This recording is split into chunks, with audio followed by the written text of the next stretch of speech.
Buenos días, queridos amigos y amigas. Pues aquí, mira, seguimos con una emisión más de este canal de YouTube, Nelter de la Cruz. Por ahí no se les olvida nuestro like, aquí abajo la campanita para que se suscriban. Gracias por su apoyo, hay que llegar a más personas. Seguimos. No se les olvide apoyar a los demás youtubers.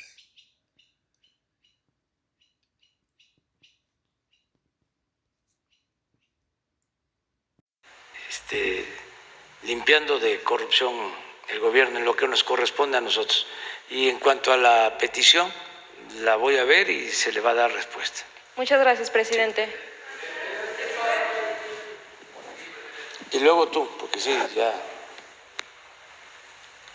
Buenos días, señor presidente. Alberto Marroquín Espinosa, JF Informa desde Cancún, frecuenciacat.com y desde mi portal informativo esahoraam.com. Presidente, en estas 2 últimas semanas he recorrido varias comunidades alrededor del estado de la ciudad de Querétaro, viendo lo del tema de outsourcing, y me he topado con algunas empresas que son muy cumplidas, porque he buscado empresas que realmente siempre están muy alineadas a la ley. Y me topé también que siempre tienen que contratar un grupo de personas de casi normalmente menos del 10% de toda su plantilla en épocas donde tienen mayor producción. Y ahora con la nueva ley que entra en vigencia, no van a poder contratar a esa gran mayoría, sino van a poder contratar a la mitad de la gente, ¿no? Entonces, empecé a recorrer algunas poblaciones y preguntando a la gente que cómo lo veía la ley, ¿no? Obviamente mucha gente está feliz porque sí le mejoró la calidad, le va a mejorar la calidad de vida, obviamente, pero es casi el 50% de lo que regularmente las empresas, sobre todo muchas empresas se colocan en comunidades un poco lejanas de las ciudades, ¿no? Entonces ahí como que sí les afectó un poco a una parte de la población, ¿no? ¿Qué se podría hacer al respecto con ese grupo de, pues a lo mejor de ciudadanos que pues, han vivido de eso regularmente? Sí, se está actuando con mucha prudencia y además entendiendo, ¿no?, cada realidad. Los empresarios nos pidieron, por ejemplo, una prórroga de 1 mes, porque les lleva tiempo el que se ajusten a la nueva circunstancia. Es muy probable que en el Congreso se resuelva el que se dé esta ampliación. Nosotros lo vemos bien, porque sí es para que se puedan preparar, ajustar a la nueva ley, ¿sí?, y que no haya la subcontratación y que ya el trabajador se contrate con sus prestaciones, y que no sea temporal. Yo estoy a favor de que se amplíe, aprovecho para decirlo, porque está por vencerse el plazo, creo que es a finales del mes, y estaban pidiendo una ampliación. A ver si le preguntamos a Luisa María. Yo estoy de acuerdo con eso porque estoy constatando que la mayoría de los empresarios está aceptando ajustarse a la nueva legislación. Lo estamos constatando. O sea, ellos están ayudando en esto. Entonces, por eso, lo de la prórroga, para que terminen de hacer todos sus cambios. Y ojalá se busque que no queden trabajadores sin ser inscritos en las empresas. Hay que buscar la forma, hay que buscar el mecanismo. Sí van a quedar sin empleo una gran parte, porque incluso platiqué con esa gente Y sí, digo, se sienten un poco decepcionados en ese tema, pero entendemos la intención de la ley, ¿no? O sea, y que sí hay, y la otra parte que sí porque yo entrevisté incluso a los responsables de recursos humanos de algunas empresas muy grandes.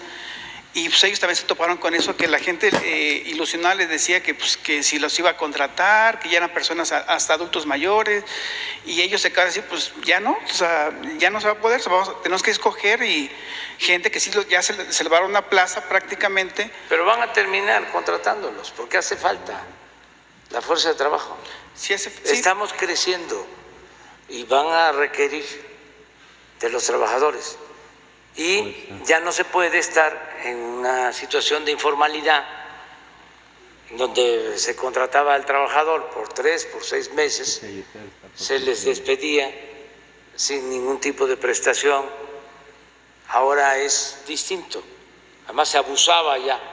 Habían empresas que tenían miles de trabajadores, las famosas empresas de outsourcing, en condiciones laborales muy precarias para el trabajador. Ahora el trabajador va a tener mejores sueldos y mejores prestaciones. Ese es el propósito. Sí, de hecho hay empresas que su línea de producción les exigen ciertas épocas, a lo mejor una mayor demanda de personal que no pueden mantener todo el año. Entonces no puede haber esa flexibilidad un poco, sobre todo en el Seguro Social. No, es que los tienen que contratar y tienen que establecer sus esquemas de producción tomando en cuenta la importancia del trabajo. Una empresa no es nada más capital, es también trabajo. No puede salir adelante una empresa sin los trabajadores. Entonces, sí hay que darle a los trabajadores su lugar. Es muy vergonzoso de que los salarios en México están por los suelos. Ayer estaba yo viendo un informe que me presentó la Procuraduría del Consumidor, de Protección al Consumidor, acerca del precio de las tortillas, que yo llevo pues mi medición, que es mucho mejor que la que hace, con todo respeto, el Banco de México, de cómo vamos y de otras mediciones, porque desde hace tiempo comparo salario mínimo con el precio de la tortilla.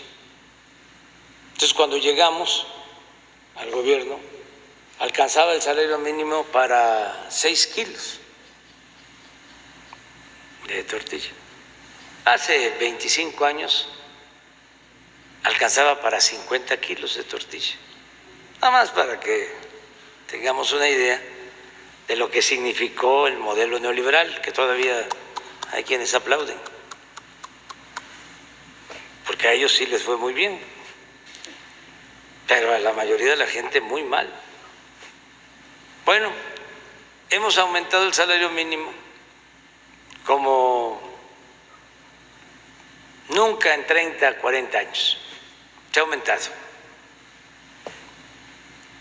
Y apenas con el nuevo salario mínimo aumentamos 2 kilos de tortilla, de 6 a 8 kilos.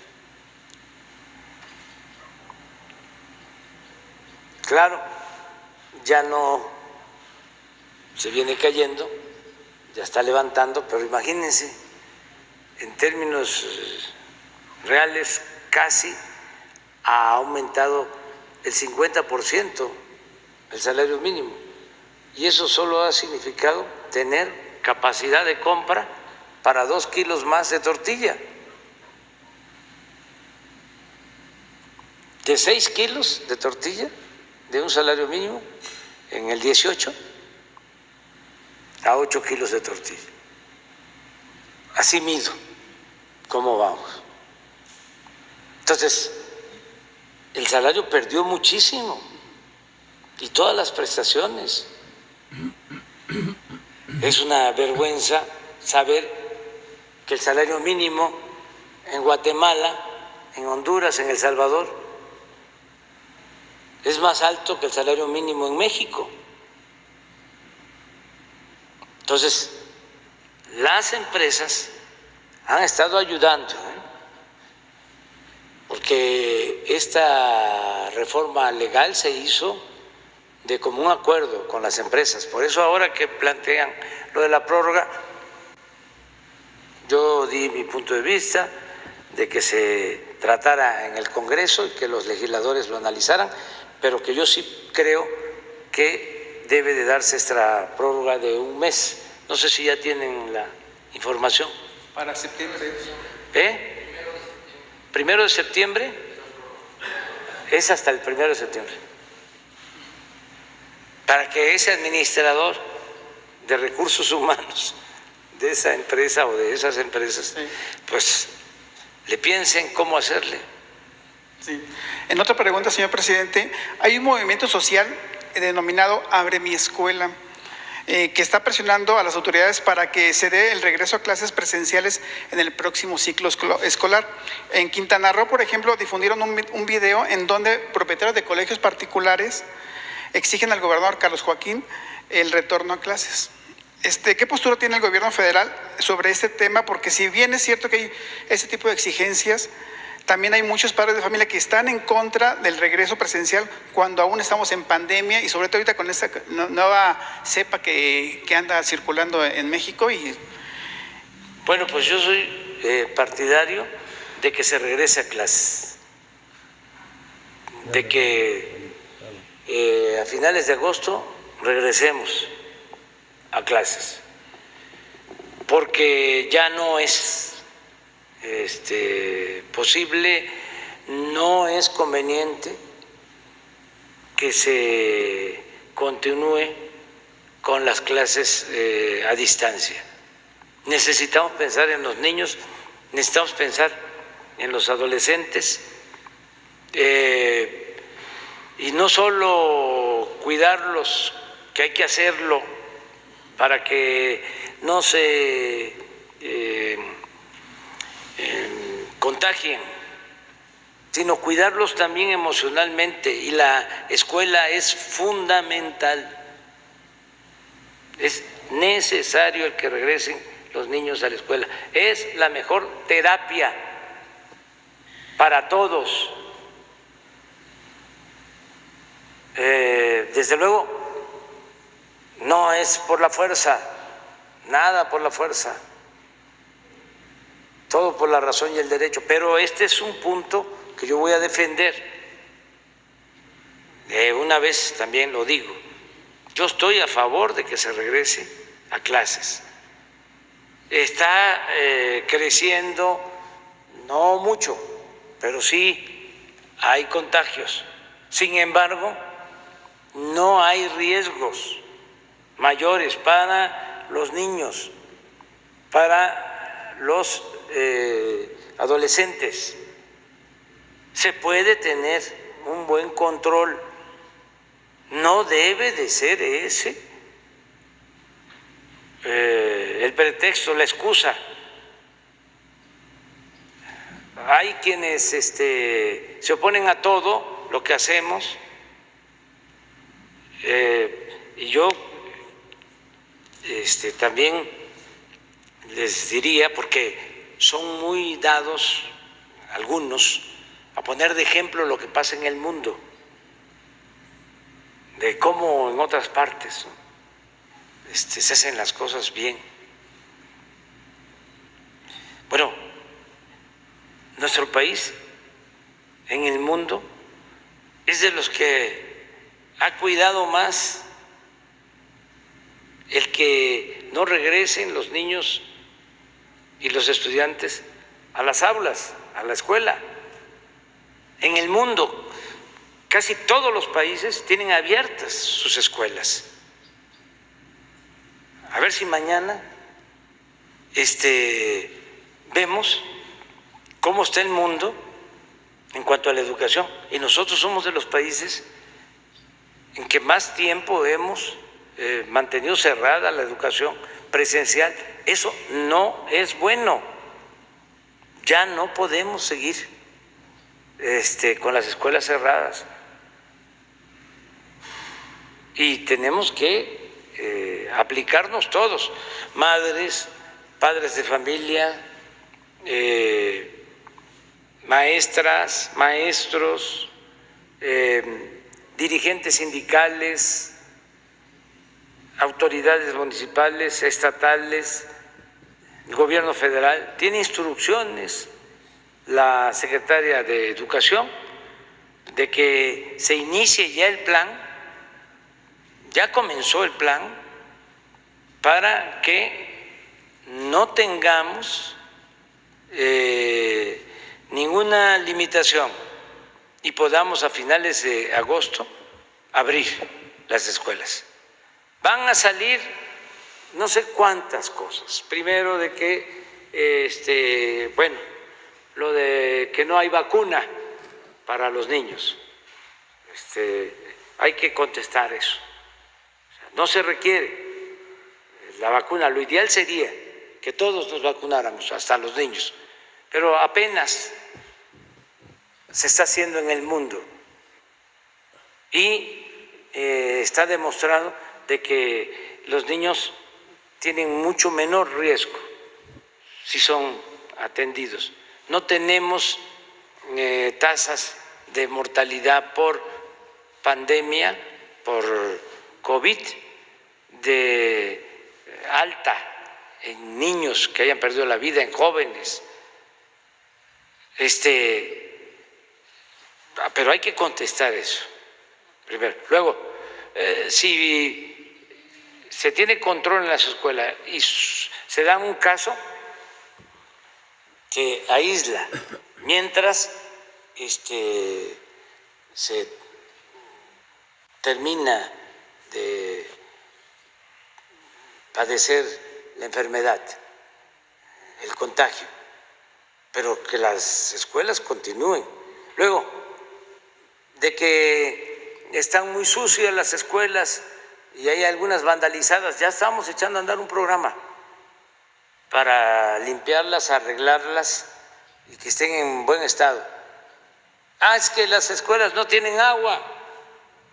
Pues sí, hay que buscar la forma de que las que no tengan agua, pero esa es una labor de todos.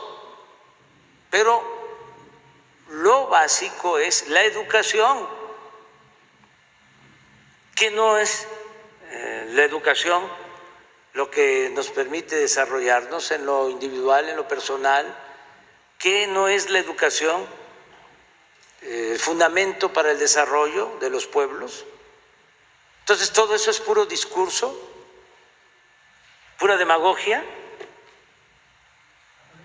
y cuando se trata de que vamos a impulsar la educación, nos oponemos, hay resistencias. Ya no es posible tener a los niños encerrados en las casas, no es posible eso, se les está causando un gran daño, están ahí sometidos, dependiendo muchos de los aparatos, de estar recibiendo información tóxica. Hay niños que están en los juegos o estos aparatos electrónicos por horas. Va uno y le dice: hola, ¿cómo estás? Oye, ya estoy aquí, ya vine.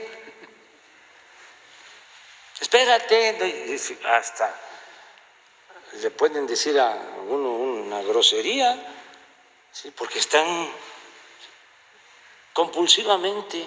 Eso no está bien, no. Es una adicción. No, a la escuela ahí, que es la segunda casa, que es el segundo hogar, a la convivencia con otros niños, niñas, a estar con las maestras, con los maestros. Es tan importante la escuela que les puede ir mal en la casa a los niños y en la escuela encuentran protección, ¿sí?, consuelo. Ahí reciben consejos para no sentirse solos, abandonados. La escuela es fundamental. Entonces, vamos a reiniciar las clases, y si los directivos de las escuelas privadas están pidiendo que se regrese a clases, yo estoy también de acuerdo con ellos. Yo estoy de acuerdo con ellos, pero me preocupa no solo el que regresen a clase en las escuelas particulares. Quiero que se regrese a clase en las escuelas públicas, que son la mayoría. Todos tenemos que regresar a clases. Y van a ver quienes no quieren. Miren, hay una universidad o una escuela de una universidad, que no voy a mencionar, que llevan pues todo el tiempo, ¿no?, que llevan las escuelas cerradas. Pues ¿qué creen? Está en huelga y no hay clases y está en huelga. Pues A los pianistas. ahí van a seguir, porque ni modo que se use la fuerza, no. Pero hay quienes no quieren. Sí. Pero, a ver, ¿qué no es eso? Una actitud contraria al desarrollo. Sí. No, la educación es fundamental para la defensa de los derechos sociales. ¿Quién es el que no quiere que se tenga acceso a la educación o que estén las escuelas cerradas? ¿A quién le conviene la ignorancia? ¿Quién saca provecho de la ignorancia? Ahora sí que ¿de parte de quién? Es esa actitud. Eso no es racional. Necesitamos impulsar la educación. La educación es la que nos va a hacer libres. La educación como práctica de la libertad. Pero vamos a seguir hablando de eso, porque aprovecho para decirle a las madres, a los padres de familia, maestras, maestros, directivos de escuelas públicas, de escuelas privadas, vamos a que se vayan creando las condiciones, vamos preparándonos para que a finales de agosto todos a clases. Por cierto, hoy iniciaron los Juegos Olímpicos en Tokio 2020 y ganó México 4-1. Gracias, señor presidente. Muy bien. A ver, la compañera.